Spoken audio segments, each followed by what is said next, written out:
Muito boa noite, família amada de Deus que se encontra reunida nos lares. Quero mandar um abração especial aqui para a igreja de Vila Verde, aos irmãos de Vila Verde, que o Senhor Deus esteja com vocês. Quero mandar também um grande abraço para os irmãos de Cidade Aê Carvalho, que o Senhor Deus continue conservando esta igreja nos caminhos de Cristo. Mando um grande abraço também à igreja de Vila Santana, que o Senhor Deus nos mantenha unidos em Cristo. Mando um grande abraço também à igreja do Jardim Vila Nova, que o Espírito Santo de Deus esteja sobre vocês, meus lindos. Sabe, queridos, esse período tem nos ensinado muitas coisas.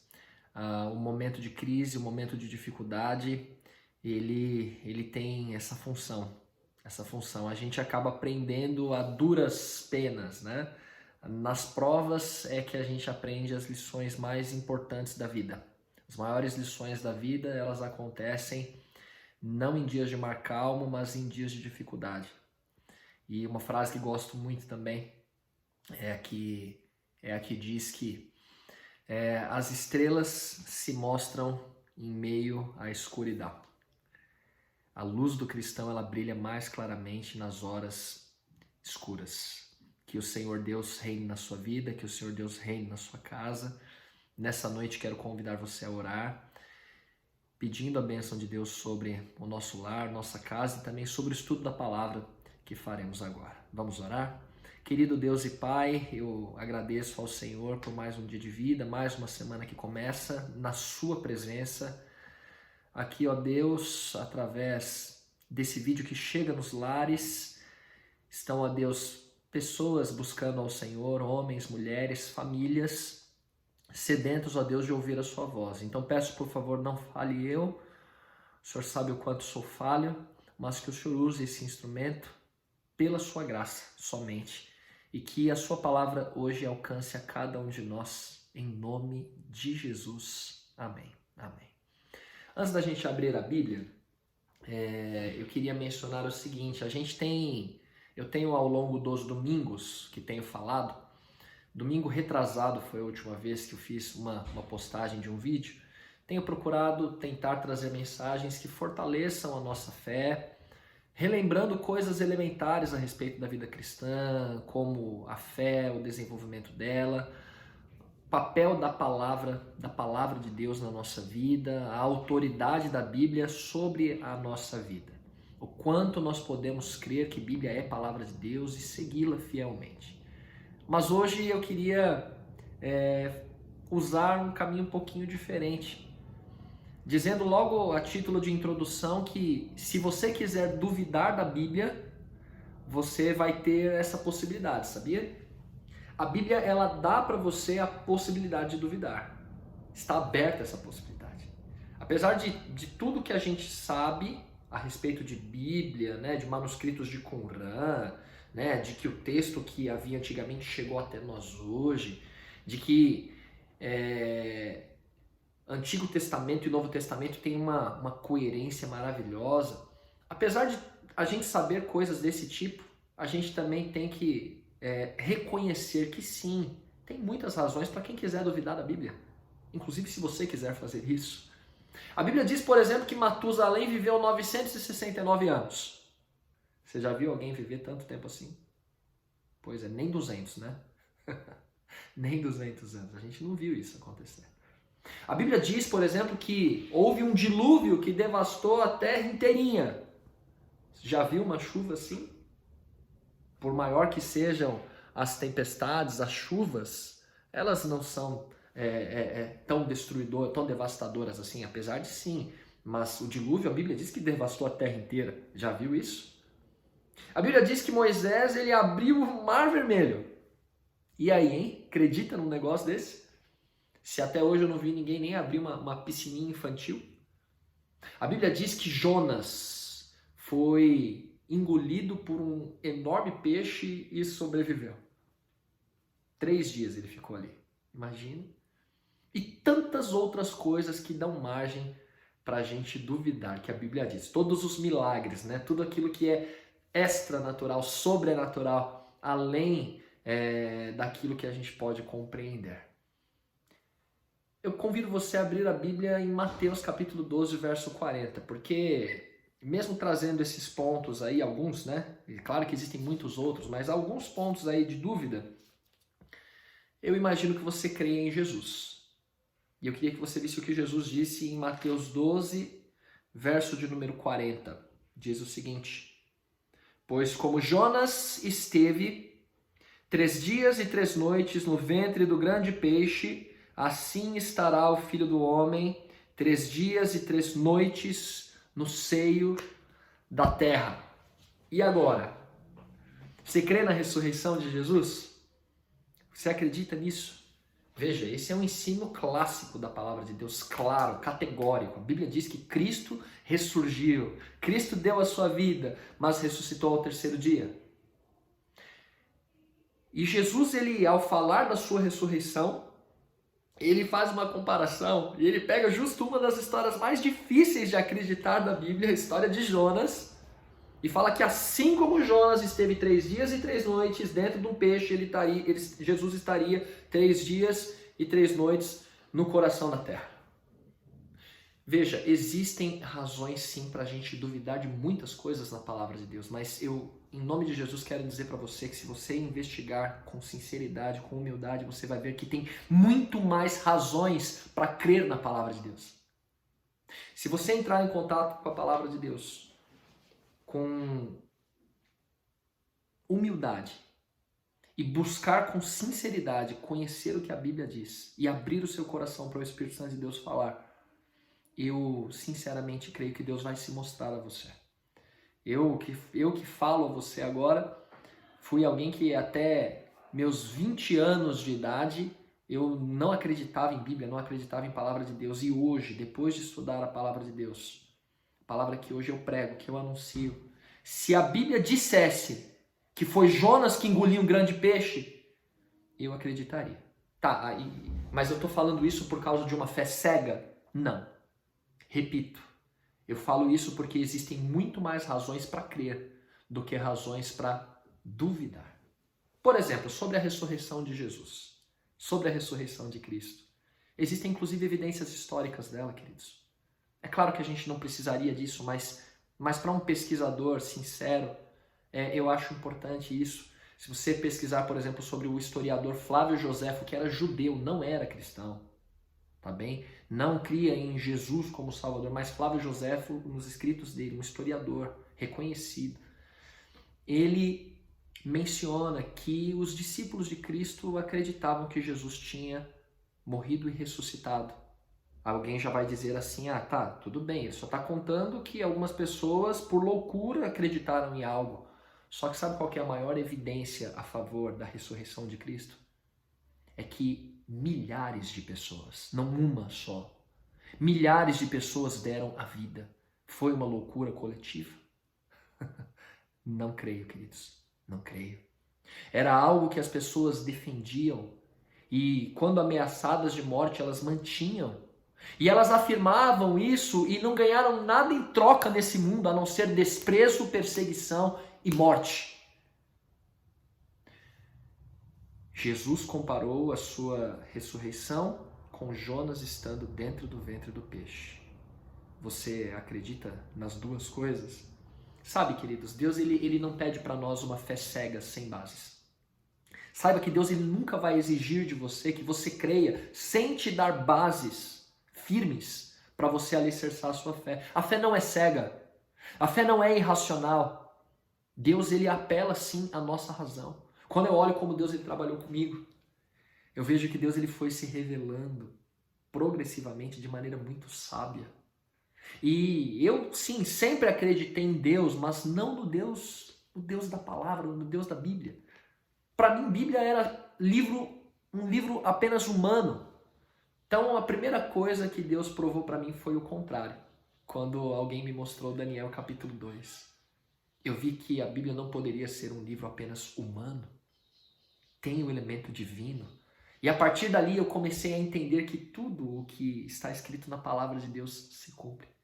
E em cada detalhezinho da vida é possível perceber a ação de Deus do jeito que a Bíblia descreve.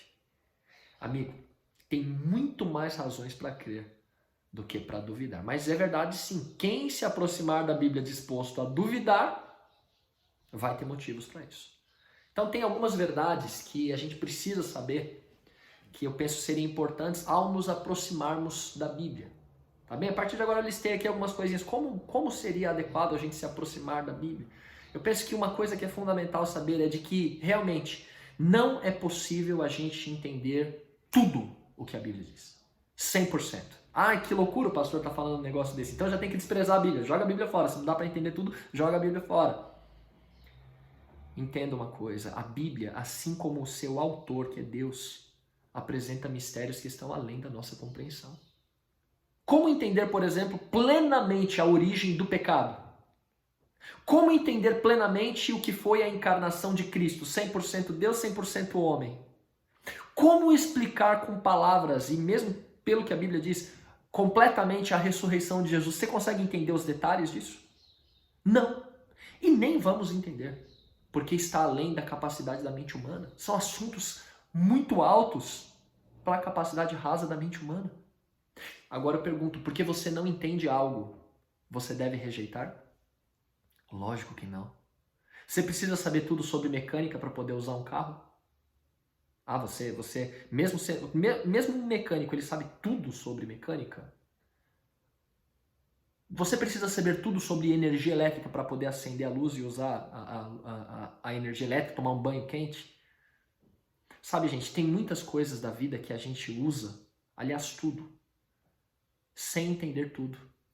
Tem alguém que domina uma área do conhecimento? Não tem, queridos. Não existe, né? Quanto mais sei que nada sei. Isso é sabedoria de fato, saber que sempre tem algo além da nossa compreensão. Só que nem por isso a gente deixa de fazer uso das coisas e deixa de viver por não entender tudo. E por que com a Bíblia a gente quer jogar ela fora? Se nenhuma área da vida a gente domina absolutamente, por que a gente que se depara o tempo todo com mistérios que estão além da nossa compreensão, por que com a Bíblia algumas pessoas jogam a Bíblia fora? Saiba, de fato, ao se aproximar da Bíblia, você não vai entender tudo. E saiba, a própria dificuldade na compreensão da Bíblia revela a sua divindade, a sua origem divina. As dificuldades da Bíblia, elas são usadas como argumento contra a palavra de Deus, de que ela não é digna de credibilidade, mas eu digo exatamente o contrário. O próprio grau de dificuldade em compreender a Bíblia é uma grande evidência da autoria divina. Veja, a complexidade da palavra de Deus constitui forte evidência de sua inspiração. Se nós pudéssemos entender tudo, a Bíblia não poderia ser divina. Pensa aqui, ó. Se desse para entender toda a glória e majestade de Deus, Deus deixaria de ser Deus na mesma hora. Porque não dá para você colocar o infinito dentro do finito. Não dá para você pegar o conteúdo infinito, insondável da mente divina e inserir numa mente humana. Não dá. Seria você tentar colocar o infinito dentro do finito, a eternidade dentro de um relógio, o oceano num copo d'água. Impossível! Então a própria grandeza e complexidade dos temas bíblicos nos leva a crer que sim, é palavra de Deus. A sabedoria divina é infinita. A gente vai passar a eternidade pesquisando e nunca se esgotarão os tesouros que vêm da mente maravilhosa de Deus. Por isso é importante, ao nos aproximarmos da Bíblia, não fazermos da nossa razão um Deus. Grava isso. Não faça da razão um Deus. A verdadeira fé admite sim a dúvida sincera.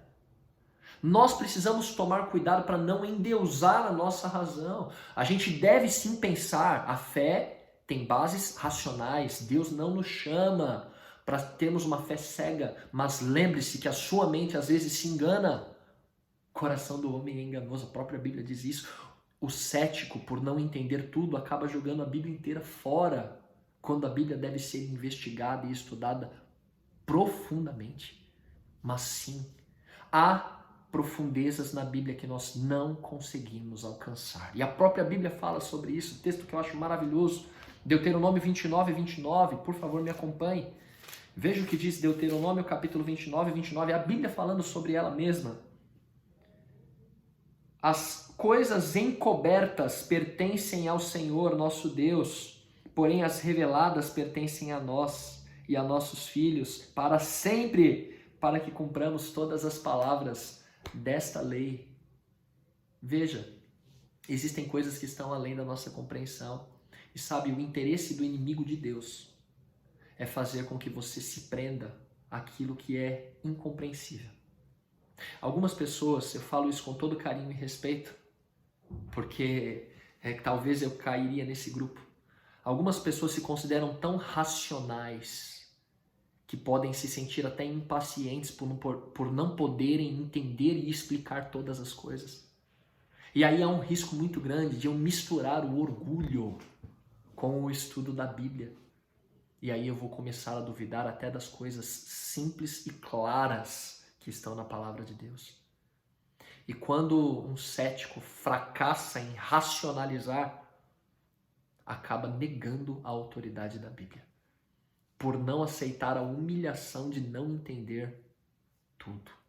Sabe, meus amores, a gente precisa reconhecer que ao lermos a Bíblia, a própria razão precisa reconhecer que está diante de uma autoridade superior a ela.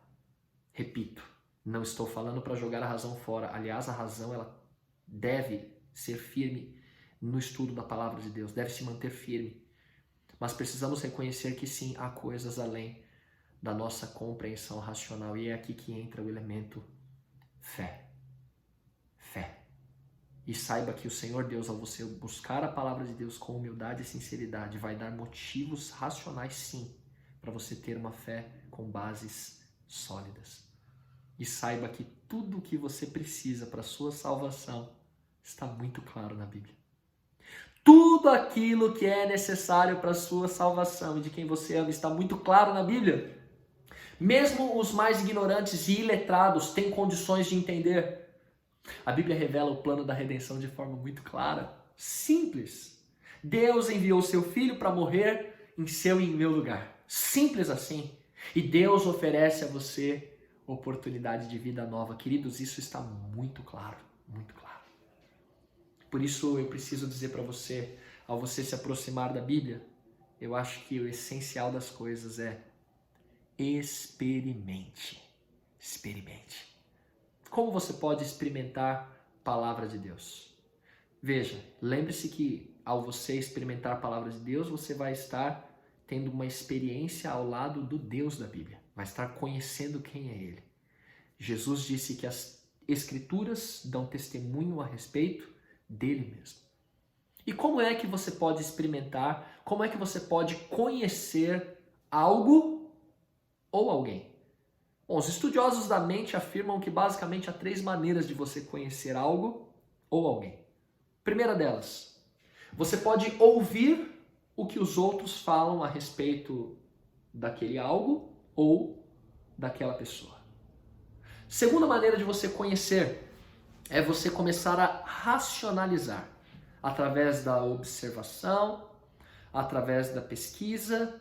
Você começa a racionalizar, imaginar, formar conjecturas, formar um quadro através da razão. Sim, é possível também.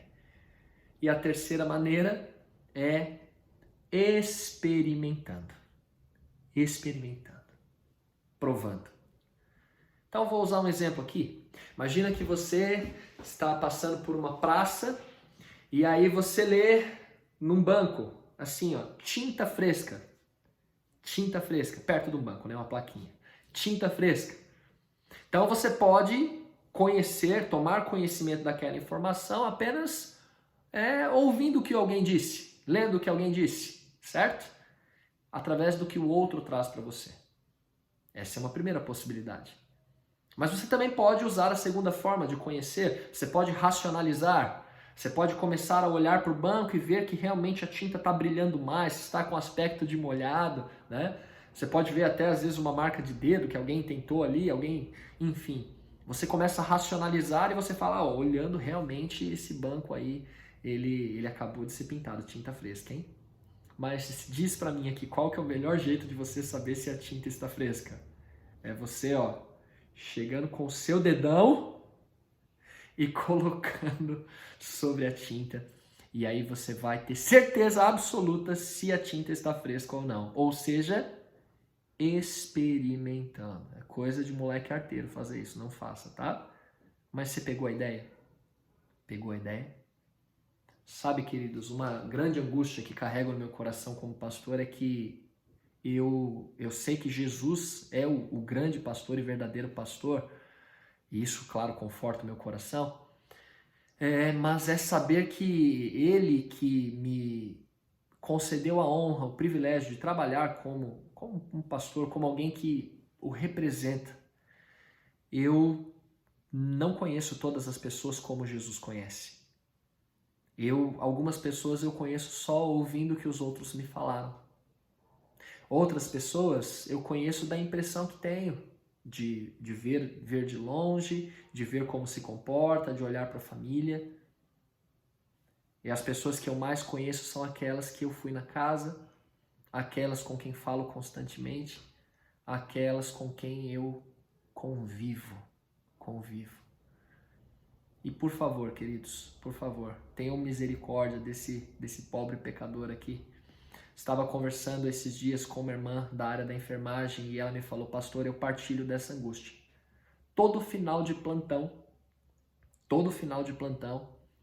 eu saía do hospital pensando o seguinte: poxa, alguém não foi alimentado na hora adequada, alguém não foi trocado, será que vão dar o medicamento? E saía com aquela sensação de que eu não fiz nada. É difícil isso. Então, queridos, vamos cuidar uns dos outros. Vamos pastorear o rebanho de Deus. A Bíblia diz que o sacerdócio é de todos os santos. Por mais que uma pessoa só, por mais que um ancião fizer, não vai alcançar a todos. A gente precisa redobrar esse cuidado uns pelos outros. Por favor, me liguem, por favor, me comuniquem, por favor, falem comigo, por favor, me procurem e por favor, me perdoem por negligenciar ou por não ter o conhecimento a respeito de cada caso. Mas sim, existe um Deus que conhece. E é dele que eu estou falando para você. Não considera quem está falando aqui. Eu estou falando de um verdadeiro pastor que conhece cada ovelha pelo nome. Eu estou falando de um verdadeiro pastor que você precisa conhecer através de sua palavra. Não apenas ouvindo o que os outros falam. Testemunho do outro pode ser lindo, pode ser bonito, mas não é suficiente. Não apenas racionalizando, não apenas ficando com a teoria, mas em nome de Jesus, conheça quem é Deus experimentalmente. Por favor, busque saber quem é o Senhor Deus. Busque conhecer experimentalmente a boa, perfeita e agradável vontade de Deus para a sua vida que está em sua palavra. Em nome de Jesus, Cristo está perto de voltar. E Jesus, ao voltar, ele vai dizer para um enorme grupo: eu não vos conheço, com lágrimas nos olhos, certamente. Porque ele não conhece, óbvio que ele conhece, mas essas palavras significam o seguinte: você não me conhece, você não andou comigo, você não experimentou o que é viver comigo, você ficava ouvindo os outros falar, você ficava racionalizando, você ficava só criticando, você ficou só com a dúvida, e você fez essa dúvida crescer tanto e não esqueceu das coisas mais claras e simples a respeito da sua salvação. Então, porque você não viveu comigo intimamente, porque você não experimentou, eu não te conheço. Queridos, que Deus tenha misericórdia de nós hoje e que a gente entenda de uma vez por todas que é tempo da gente buscar ao Senhor enquanto se pode achar. Vamos orar? Querido Deus, dá a nós a experiência viva de sermos cristãos, de fato, de verdade, conhecendo a pessoa maravilhosa de Cristo. Por favor, Senhor, ajuda-nos a priorizarmos o estudo da sua palavra com sinceridade e humildade, buscando bases firmes para a nossa fé, para que ela não seja levada pelo vento, por qualquer onda de doutrina falsa, Pai, mas para que nós estejamos firmados e alicerçados na rocha inabalável que é Jesus. Por favor, Senhor, cuida de cada pessoa, cada casa, cada membro da família. Volta para nos buscar. Dá-nos o prazer de ouvir do Senhor: servo bom e fiel, você foi fiel no pouco, agora sobre o muito eu te colocarei. Em nome de Jesus. Amém.